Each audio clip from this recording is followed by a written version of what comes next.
The great council chamber floated in the darkness of space, a massive station where representatives from hundreds of worlds gathered to discuss matters of galactic importance. Today, the chamber buzzed with nervous energy. Something big was happening, and nobody knew quite what to expect. Ambassador Jiwan stood at the central podium, her hands trembling slightly as she activated the holographic display. She was a Velkari, a species known for their calm and diplomatic nature, but today even she looked shaken. The massive screen behind her flickered to life, showing an image that made the entire assembly fall silent. It was a fleet. Not just any fleet, but the largest war armada seen in decades. Thousands of ships, each one bristling with weapons, arranged in perfect military formation. The Drafter Dominion had mobilized for war. Council members, Jiwan began, her voice carrying across the vast chamber through translation devices. We have received confirmed intelligence that the Drafter have launched a full-scale invasion force. Their target has been identified. The chamber erupted in whispers and concerned murmurs. The Drafter were known as aggressive expansionists, but they usually picked their targets carefully. They went after weak colonies, isolated outposts, or newly spacefaring civilizations that couldn't defend themselves properly. Minho, a representative from the Crystalline Collective, rose from his seat. His body shimmered with the natural glow of his species as he spoke. Ambassador Jiwan, which unfortunate world has drawn their attention this time? We should mobilize humanitarian aid immediately for the refugees. Jiwan looked around the chamber, her expression grave. The target is Earth, the human homeworld. For a moment, absolute silence filled the chamber. Then chaos erupted. Representatives jumped to their feet, talking over each other, their translation devices creating a cacophony of sound. Some laughed in disbelief. Others looked confused. A few appeared genuinely concerned. Huna, a military strategist from the avian clans, flew down from her perch to land near the central podium. Her feathers ruffled with agitation. This makes no sense. Why would the Drafter attack Earth? The humans have been nothing but peaceful since they joined the galactic community. They're traders, artists, explorers. They've never shown any military aggression. That's exactly why the Drafter chose them, sneered Soman, the Drafter ambassador present at the council. She was clearly enjoying the moment. Humans are soft. They spend their time making music and painting pictures. They trade in luxuries and scientific knowledge. My people have conquered 17 star systems. Earth will fall in a matter of weeks, maybe days. Minho shook his head, his crystalline form pulsing with concern. But Earth is a protected world. They're members of the Galactic Council. An attack on them is an attack on all of us. Then perhaps the Council should have chosen its members more carefully, Soman replied with a cruel smile. Humans are weak. They have no real military to speak of. Their ships are designed for exploration, not war. This will be over quickly. Jiwan banged her gavel, calling for order. There is something you should all know. Something that was classified before most of you joined the council. She turned to the Grand Arbiter, an ancient being named Taiyang, who had guided the council for longer than most species, had been spacefaring. Taeyang slowly rose from his seat of honor. He was old, incredibly old, and had seen civilizations rise and fall. His voice, when he spoke, carried the weight of centuries. When humanity first achieved nuclear capability, we sent observers to watch them. This is standard procedure for any species that develops weapons of mass destruction. What our observers found was ... disturbing. He activated a classified file, one that had been sealed for over a century. The holographic display filled with images and data that made the assembled representatives gasp. Population statistics, casualty numbers, historical records of human conflicts. Earth was classified as a Class 12 death world, Taiyang continued. This is the highest danger rating we have. The planet itself is hostile to most forms of life. Extreme weather, deadly predators, toxic plants, natural disasters that can wipe out entire regions. And humanity evolved there. They are the apex predators of a world designed to kill. Huna was accessing the files now, her eyes widening as she read. These casualty numbers. This can't be right. It says here that in a single human war, over 70 million died. But that was before they even had space travel. How is that possible? It's possible because humans didn't just fight their environment, Taiyang explained. They fought each other, constantly. For thousands of years, human history is an unbroken chain of warfare. They developed weapons specifically designed to kill other humans in the most efficient ways possible. They created bombs that could destroy entire cities in seconds. They engineered diseases as weapons. They even developed something called mutually assured destruction, a military doctrine based on the principle that if they were going to lose, they would destroy everything, including themselves. The chamber had gone completely silent now. Even Soman looked uncomfortable. Minho spoke quietly, reading from the file. It says here that human military observers estimated they could render their own planet uninhabitable within hours if they chose to do so. What kind of species develops that capability and then just stops using it? A species that learned, Taiyang said. About 150 years ago, humans came very close to destroying themselves. They stood on the brink of nuclear war several times. Each time, they pulled back at the last moment. Eventually, they decided to change. They unified their world government, decommissioned most of their weapons of mass destruction, and focused on space exploration instead. When they achieved faster-than-light travel, we welcomed them into the galactic community. They seemed to have genuinely changed. Seemed? Huna asked sharply. The file has a final notation, Taiyang said, pulling up the last page. It was written by the observer team leader who spent 30 years watching Earth. It reads, "Humanity has chosen peace, but they have not forgotten war. Their weapons are dismantled, but not destroyed. Their military knowledge is preserved in archives and museums. Under no circumstances should this species be provoked into total war.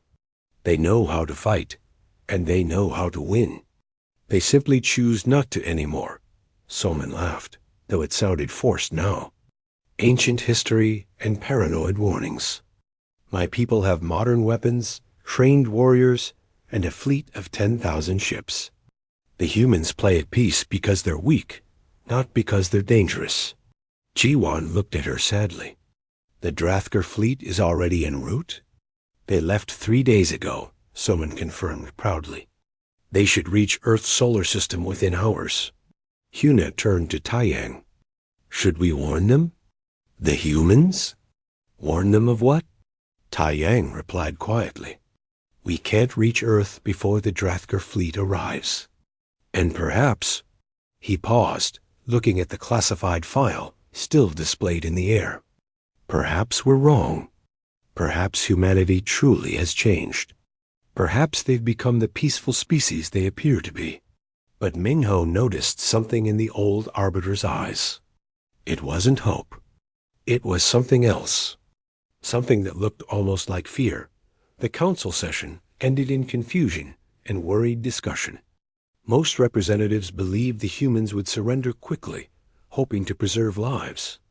Some thought Earth might hold out for a few days before falling. Only a handful, those who had actually read the entire classified file, seemed concerned about something else entirely. As the council chamber emptied, Huna approached Jiwan and Minho. "We need to send a warning anyway, even if it won't arrive in time. We owe them that much." "Agreed," Jiwan said. "I'll dispatch a fast courier ship immediately." Minho looked at the empty chamber, then at the classified file, still floating in the holographic display. I hope the Draftkar know what they're doing. Because if that file is even half accurate. He trailed off, unable to finish the thought, not far across the galaxy. The Draftkar fleet emerged from hyperspace at the edge of Earth's solar system. Their commander looked at the blue planet in the distance and smiled. This would be an easy conquest, he thought. Another victory for the Dominion. Another weak species brought under their control. He had no idea how wrong he was. None of them did, because humanity had indeed changed. They had chosen peace, built a civilization based on art and science and exploration. But choice is not the same as inability. And memory is a powerful thing. Humans remembered everything. Every war. Every weapon. Every hard lesson learned in blood and fire. And they were about to give the galaxy a reminder of what they used to be. The Draftkar fleet commander, Nocta, stood on the bridge of his flagship and watched the primitive planet grow larger on the viewing screen. Earth, such a small, insignificant world. He had conquered bigger prizes with half this many ships. This would barely qualify as a proper military exercise. All ships report ready status, his second officer announced. Weapons are charged. Shields are at full power. We're in position. Nocta nodded with satisfaction. 10,000 warships. The humans wouldn't stand a chance. Open a communication channel to the planet. Let's give them a chance to surrender. No point wasting ammunition if they'll give up peacefully. The channel opened, and Nocta delivered his prepared speech. The Draftkar Dominion demanded immediate and unconditional surrender. Earth would become a subject world. All human colonies would submit to Draftkar rule. They had 1 hour to comply. Far below, on Earth's surface, in a military command center built into the mountains near the Pacific Ocean, Admiral Junho received the message.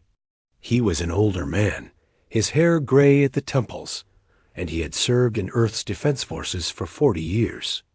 But those 40 years had been peaceful. Patrols and training exercises. Escort duties for science vessels. Not once had he fired a weapon in anger. He watched the Draftkar fleet on his tactical display. 10,000 ships. More than Earth's entire defense force by a factor of 10. His staff looked at him nervously, waiting for orders. Sir? His communications officer asked quietly. Should we respond? Junho took a deep breath. Connect me to the civilian government. President Yunji needs to make this decision, not me. President Yunji appeared on the screen within moments. She looked tired. The Draftkar message had been broadcast to the entire planet, and panic was starting to spread in some areas. Admiral, what are options? Limited, Junho admitted. We can fight, but the odds are not good. Or we can try to negotiate. Then let's try negotiation first, Yunji decided. Open a channel to their fleet commander. Maybe we can reason with them. The channel opened. Yunji appeared on Nocta's viewing screen, and she spoke calmly and clearly. Earth was a peaceful world. They had no quarrel with the Draftkar. Surely this conflict could be resolved without violence. They would be willing to discuss trade agreements, cultural exchanges, anything reasonable. Nocta's response was to target the human research station on Phobos, one of Mars's moons. 300 scientists worked there, studying the Martian system, conducting experiments in low gravity. They were civilians, completely unarmed. The Draftkar weapons fired. The research station exploded in a bright flash that was visible from Earth. 300 lives snuffed out in an instant. That is our negotiation, Nocta sneered over the communication channel. You have 59 minutes left to surrender. The channel went dead. In the Pacific Defense Command Center, nobody spoke for a long moment. Admiral Junho stared at the tactical display, watching the debris field where the research station had been. His hands slowly clenched into fists. President Yunji's face appeared on his screen again. Her expression had changed. The hope was gone, replaced by something harder. Admiral, those scientists. Many of them had families, children. I know, Madam President. We tried peace. We offered negotiation. Her voice was steady, but Junho could hear the emotion beneath it. What are your recommendations? Junho looked at his staff, then back at the President. Madam President, I recommend we activate Protocol Omega. Several of his younger staff members gasped. Protocol Omega was something they'd learned about in training, but never expected to see activated. It was a relic from the old days, from before Earth unified, from when humans fought each other instead of exploring the stars together. Are you certain? Yunji asked. They killed civilians. They refused negotiation. They're advancing on Earth with clear intent to conquer or destroy. Junho's voice was calm, but his eyes were cold. Yes, Madam President. I'm certain. Yunji nodded slowly. Then I authorize Protocol Omega. Defend our world, Admiral. Show them what happens when they murder our people. The channel closed.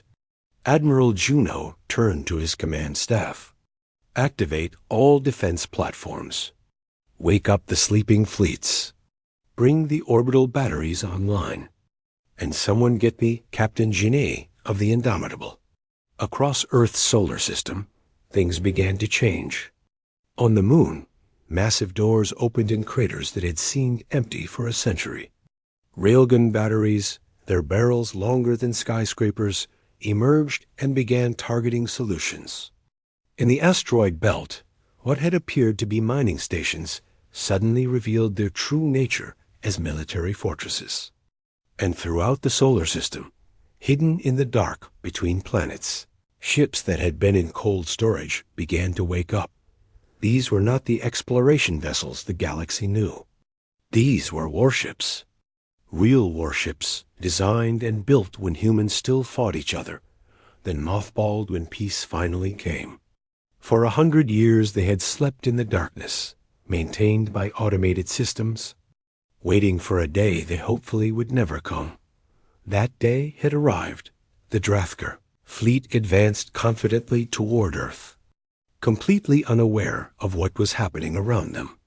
They expected resistance from perhaps 100 defense ships, maybe a few orbital platforms. Easy targets. The first indication that something was wrong came when 3 of their capital ships simply ceased to exist. No warning. No visible attack. Just 3 massive explosions where 3 ships had been. What happened? Nocta shouted at his crew. Who fired? Unknown, sir. Scanners show. Wait. Detecting projectile impacts. Extremely high velocity. The rounds came from the moon. The moon? That's impossible. Our sensors showed no weapons there. They're emerging now, sir. Multiple railgun batteries. They're firing again. Nocta watched in disbelief as more rounds streaked across space at impossible speeds. These weren't energy weapons that could be dodged or absorbed by shields. These were solid projectiles moving at a significant fraction of light speed. When they hit with the force of small nuclear weapons. And they were devastatingly accurate. All ships' evasive maneuvers. Return fire on the lunar surface. And somebody tell me where their fleet is. His sensor officer's voice was panicked. Sir, detecting multiple hyperspace signatures. Ships emerging from... They're everywhere. Behind us, above us, in formation around us. The human fleet appeared. Not in front of the Drathkar armada, where they would be expected, but throughout the enemy formation, having used quantum displacement drives to simply materialize exactly where they wanted to be. Drives that technically shouldn't exist, according to known physics. Captain, Genet stood on the bridge of the ISS Indomitable, a massive carrier that held within it dozens of fighter craft and enough firepower to sterilize a small planet. She looked at the Drathker ships surrounding her vessel and felt no fear, only cold determination. "All batteries," she said calmly. "Free fire. Show them why we stopped fighting each other." What followed was not a battle. It was an execution. The human weapons had not been designed to disable enemy ships or to fight fair. They had been designed by a species that once created bombs, capable of destroying their own world, and then decided those bombs weren't powerful enough. They had been built when humans fought humans, when the enemy understood your weapons and tactics because they used the same ones, when every advantage mattered. Plasma cannons that burned hotter than the core of a star, kinetic missiles that could punch through any shield, electromagnetic pulse weapons that fried every electronic system in range. And stranger things, weapons based on theories most species considered too dangerous or unethical to research. The Drathker fleet tried to fight back. They fired their weapons, launched their missiles, attempted their battle formations. It didn't matter. Human point defense systems shot down incoming fire with near-perfect accuracy. Human electronic warfare specialists jammed Drathker communications and targeting systems. Human fighter pilots, trained for combat in simulators that had been running scenarios for generations, flew through the enemy formations with terrifying precision. Within the first hour, the Drathker had lost 1,000 ships. Within 3 hours, half their fleet was destroyed or disabled. Within 6 hours, the survivors were trying to retreat. But human ships blocked every escape route. Commander Nocta sat on his damaged bridge, surrounded by sparking consoles and injured crew members, and realized he had made a terrible mistake. These weren't peaceful traders. These were apex predators playing at civilization, and he had provoked them. His ship shuddered as something latched onto the hull. Boarding craft. Human marines were coming. The last thing Nocta saw before being stunned and captured was a human soldier, fully armored, weapon trained on him with perfect steadiness. Through the soldier's helmet visor, Nocta could see the man's eyes. They were calm, professional, and absolutely ruthless. Captain Dayon led his marine team through the Drathker flagship, securing it room by room. He found Commander Nocta on the bridge and had him taken into custody. Wounded Drathker crew members were given medical attention. Those who surrendered were treated fairly. Those who resisted were put down with efficient brutality. As the last Drathker ships either surrendered or were destroyed, Admiral Juno sent a message to the Galactic Council. His voice was calm, almost gentle, as if he was discussing trade routes instead of the complete destruction of a 10,000-ship war fleet. "This is Admiral Juno of Earth Defense Forces. The Drathker invasion has been repelled. We seek no further conflict with any species. But let this serve as notice to all who receive this message.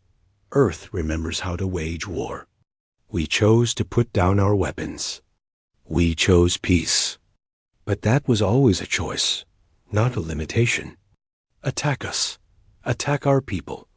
And you will learn what happens when humanity stops choosing peace and remembers what we used to be." The message was sent. Admiral Juno looked at his staff, saw the expressions on their faces. Some looked proud. Some looked shocked. A few looked sick, disturbed by the violence they had just witnessed. "Stand down from combat alert," Juno ordered quietly. "Begin search and rescue operations for any survivors, including Drathker survivors. Send medical ships. We're at peace again." One of his younger officers spoke up hesitantly. "Sir, we just destroyed almost 10,000 enemy ships in 6 hours. How were we able to do that?" Junho looked at the tactical display, now showing the debris field where a fleet had once been. "Because," he said quietly, "for thousands of years, the only thing humans were really good at was killing other humans. We got very, very good at it. We just hoped we'd never have to prove it again. The emergency session of the Galactic Council was unlike anything in recorded history. The chamber was packed with representatives, observers, military advisors, and various officials who normally never attended these meetings. Everyone wanted to see what would happen next. The holographic displays showed footage from the battle, transmitted by automated observation satellites. The assembled delegates watched in stunned silence as human warships appeared from nowhere, as their weapons tore through Drathker shields like paper, as a 10,000-ship fleet was reduced to wreckage in mere hours. Ambassador Jiwan stood at the podium, trying to maintain order, but even she looked shaken. The Valkyrie were known for their diplomatic composure, but this situation was unprecedented. Please, honored delegates, we must proceed calmly. We must understand what has happened and decide how to respond. Respond? Counselor Kung Su from the Aquatic Dominion rose from his seat, his translator converting his water-based speech into standard galactic common. Respond to what? To the fact that we've been living alongside a species of killers? To the fact that they've been hiding weapons that make our entire military forces look like children with toys? Minhao, still shimmering with agitation, tried to bring reason to the discussion. They defended themselves. The Drathker attacked first. Earth offered peaceful negotiation and was refused. What should they have done? Allowed themselves to be conquered? They could have surrendered, someone called from the back.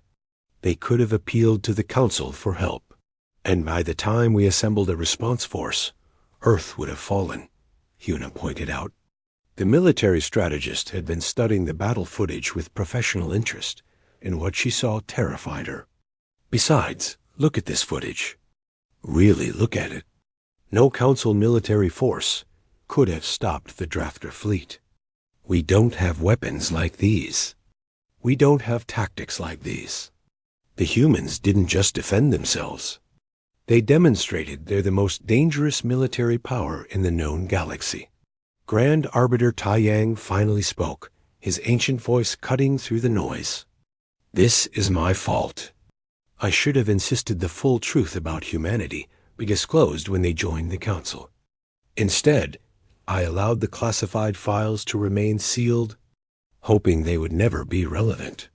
He activated the full psychological profile of humanity, the one that had been compiled by Council observers over centuries. The data was disturbing. Most sapient species in the galaxy had evolved as prey animals or peaceful communal creatures. They developed intelligence as a way to survive, to cooperate, to build societies that protected them from harsh environments. Humans were different.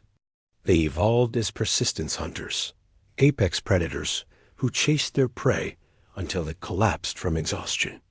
They didn't have the natural weapons of other predators, no claws or fangs. So they made weapons. They made tools for killing, and they kept improving those tools for thousands of generations. Counselor Hana, a xenobiologist from the Silicon Confederacy, added more details that made the assembly even more uncomfortable. Human physiology is designed for combat. When threatened, their bodies release chemicals that reduce pain, increase strength, and enhance reaction time.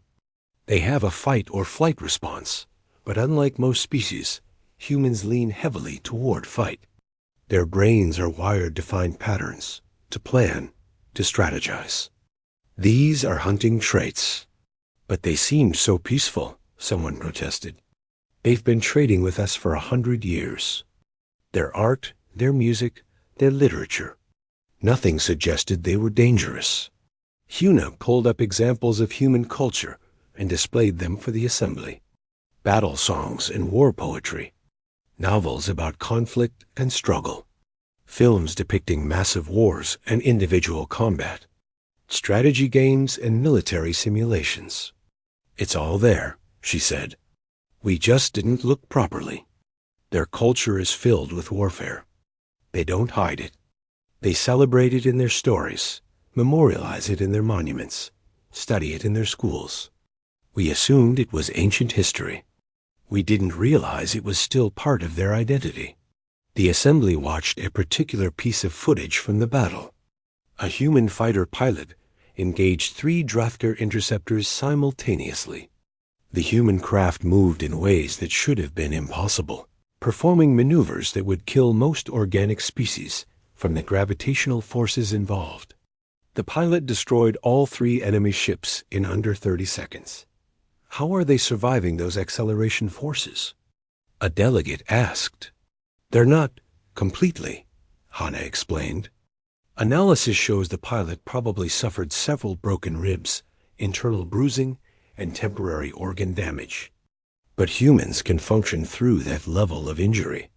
Their pain tolerance is remarkably high, and their bodies are designed to keep fighting even when damaged. That pilot probably needed medical treatment after the battle, but during the battle, they ignored their injuries and kept fighting. Ambassador Soman of the Drafker sat in her seat, pale and silent. Her people's government had been sending her frantic messages. A human task force had appeared in Drafter space, not attacking, simply waiting in orbit above their capital world. A polite message had been delivered. The Drafker Dominion would stand down, pay reparations for the lives lost at Phobos Station, and sign a non-aggression pact. If they refused, the human fleet wouldn't invade. They would simply make sure no one could. The implication was clear. Humans had weapons that could sterilize planets, and they had proven they could appear anywhere they wanted, anytime they wanted.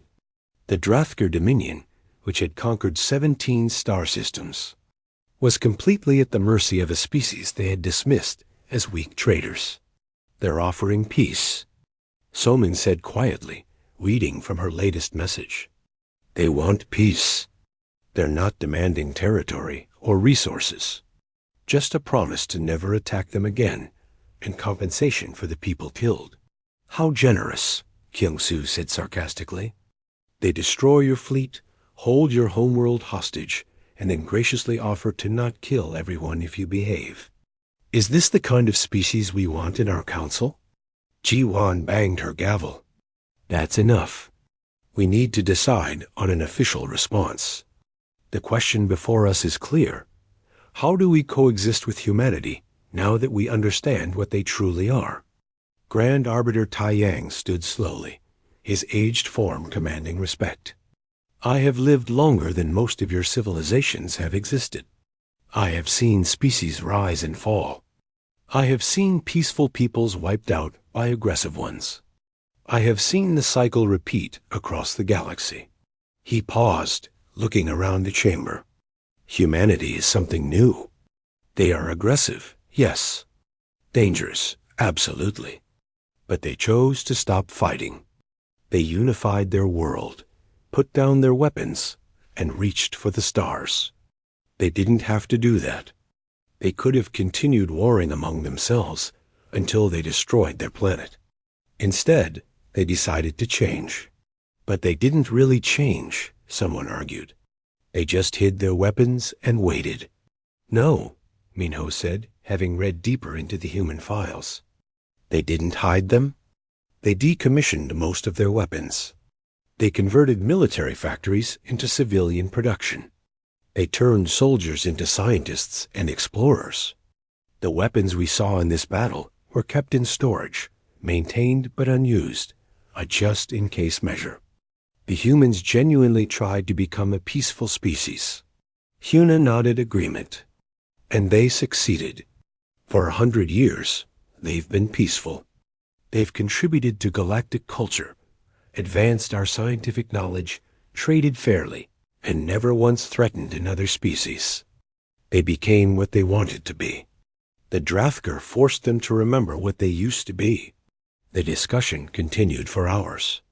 Some delegates wanted to expel humanity from the council. Others wanted to impose restrictions on their military. A few suggested trying to force them to disarm completely. Finally, Taiyang called for a vote on a new proposal. Humanity would be reclassified as a protected allied species with a special notation. Do not engage under any circumstances.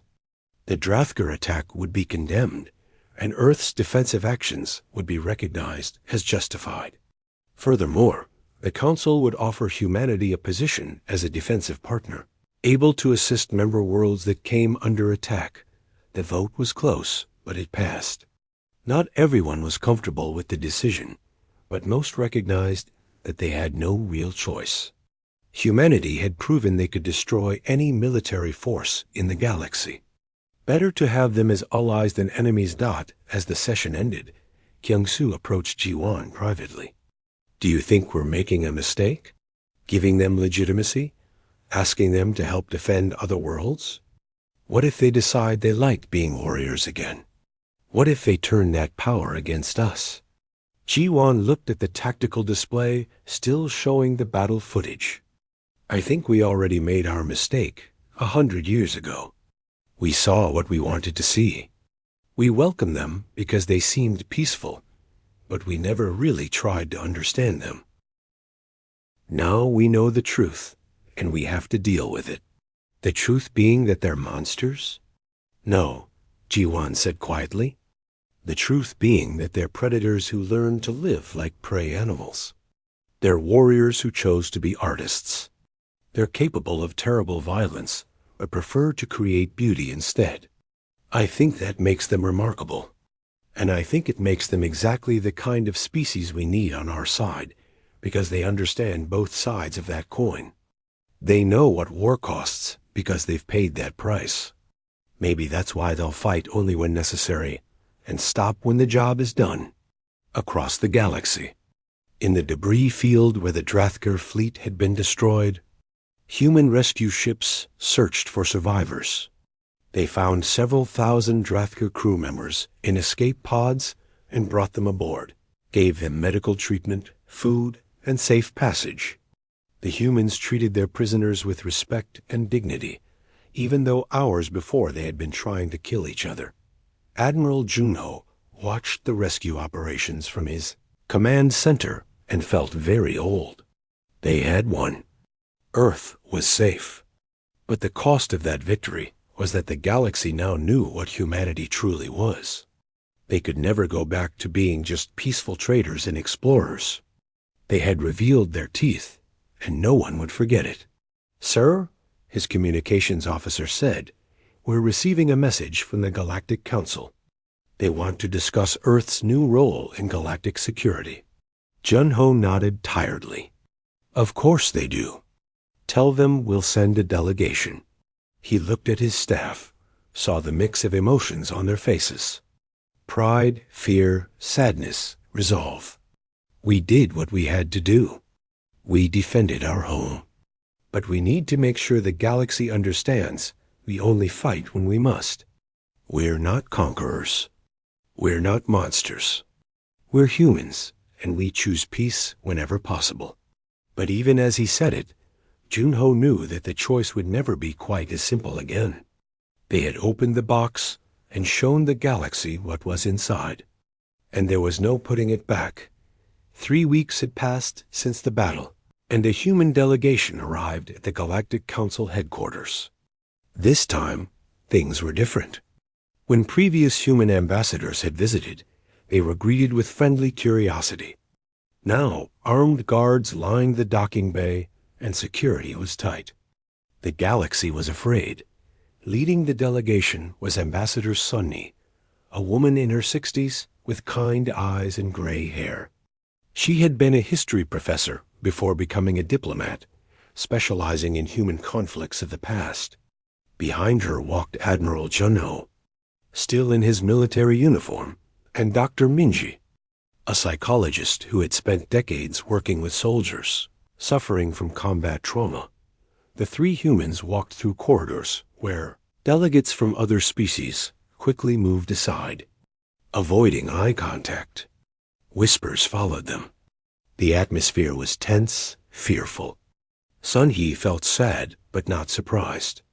Fear was a natural response to discovering you lived next to a sleeping predator.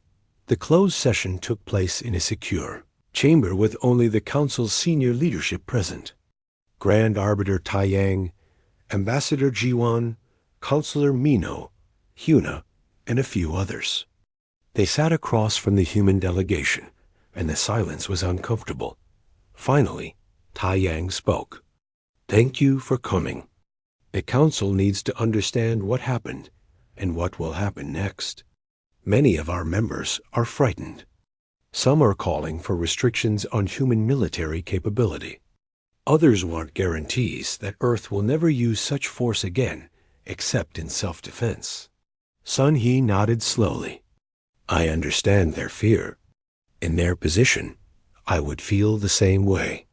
But before we discuss the future, I think it's important that you truly understand the past. May I show you something?"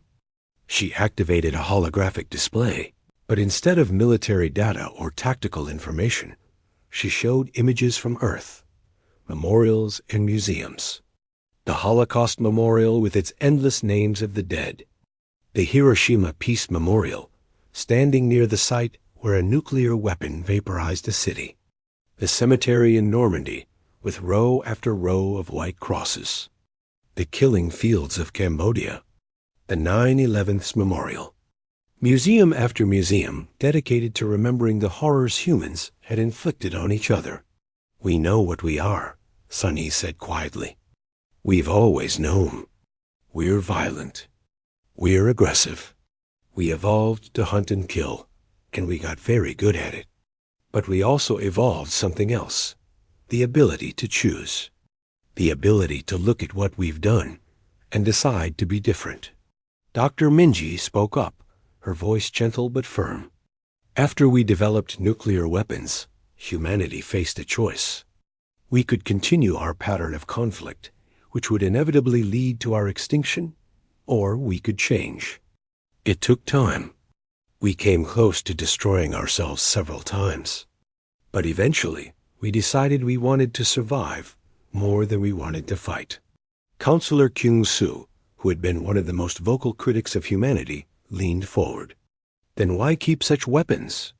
Why maintain your military capability? If you truly changed, why not destroy all of it?" Admiral Juno answered. "Because forgetting how to fight doesn't mean others will stop fighting. We learned that lesson the hard way when the Drathkar attacked. Our pacifism is a choice, not a weakness.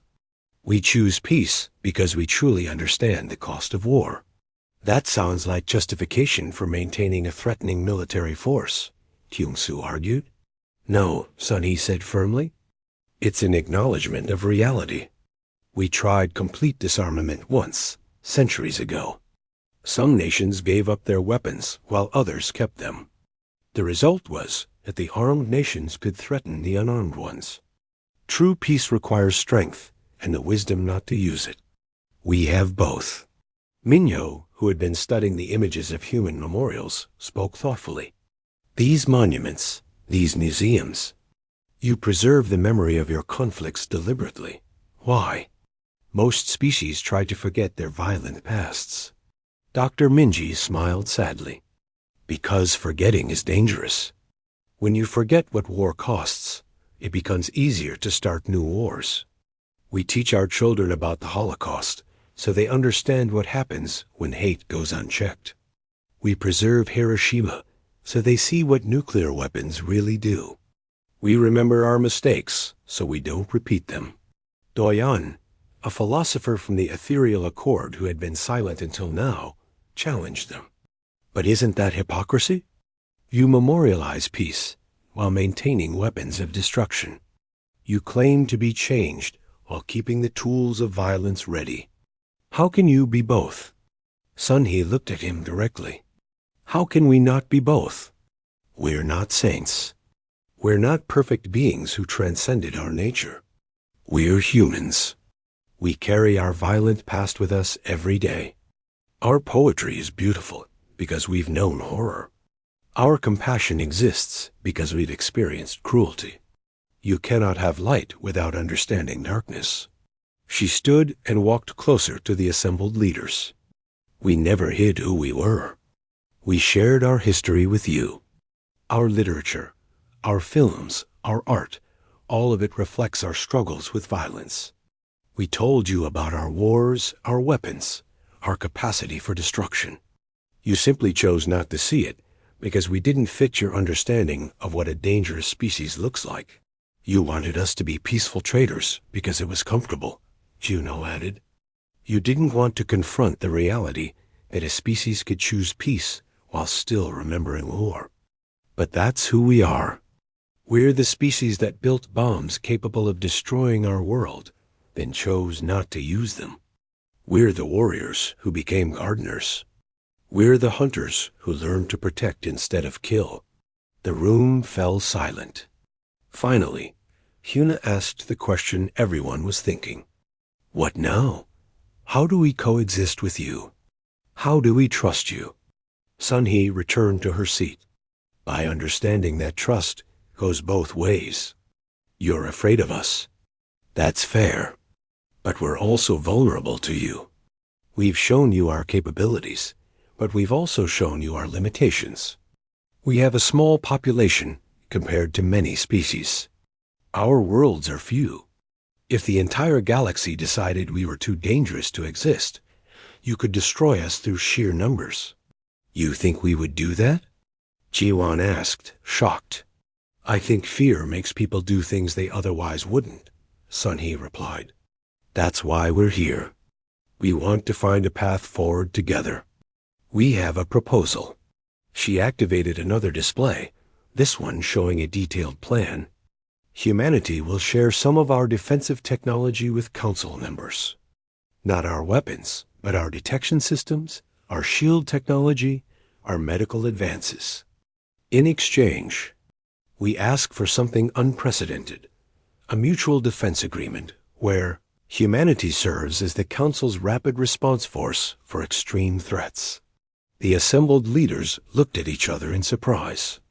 Minho spoke first. You want to be the Council's military arm? The enforcers?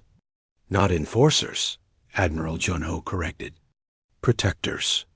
The Drafter weren't the only aggressive species in the galaxy. They're just the first to test the new members. There will be others. Pirates, raiders, expansionist empires. Most Council species can't defend themselves effectively because you never developed military traditions. You don't want to. That's admirable, but it leaves you vulnerable. We don't want to fight, Sun-Hee continued. But if we must have the capability for violence, let it serve peace. Let other aggressive species think twice before attacking Council worlds, knowing that humanity stands ready to defend them. Not for conquest or glory, but because it's right. Doyan shook his head. This is madness. You're asking us to legitimize your military power, to give you authority to use violence. Across the galaxy. How long before you decide you know better than us? How long before the protectors become the rulers? Dr. Minji spoke up, her voice sad but honest. We don't know. We can't promise we'll never abuse that power. We're not perfect. We've made terrible mistakes in our past. But I can tell you this, we're conscious of the danger. We worry about it constantly. Every human commander is trained in ethics and history. Every soldier learns about the atrocities we committed when we lost sight of our values. We build in checks and safeguards because we know what we're capable of. She stood and faced the Council leaders. Most species develop peace because they're naturally peaceful. You don't have to fight your nature. But humans? We have to choose peace every single day. We have to actively resist our violent instincts. And maybe that makes us better protectors than you realize. Because we understand both the temptation of violence and the strength required to reject it. Sun-Hee added, we're offering partnership, not dominance. Any military action would require Council approval. You would have observers embedded with our forces. We would be transparent about our capabilities and our actions. But in exchange, we need you to understand that we're not monsters. We're just a species trying to be better than our nature allows. The discussion continued for hours. The Council leaders asked hard questions, expressed doubts, challenged the human delegation on every point. But slowly, reluctantly, They began to see the logic. The galaxy was not as peaceful as they wanted to believe. Threats existed.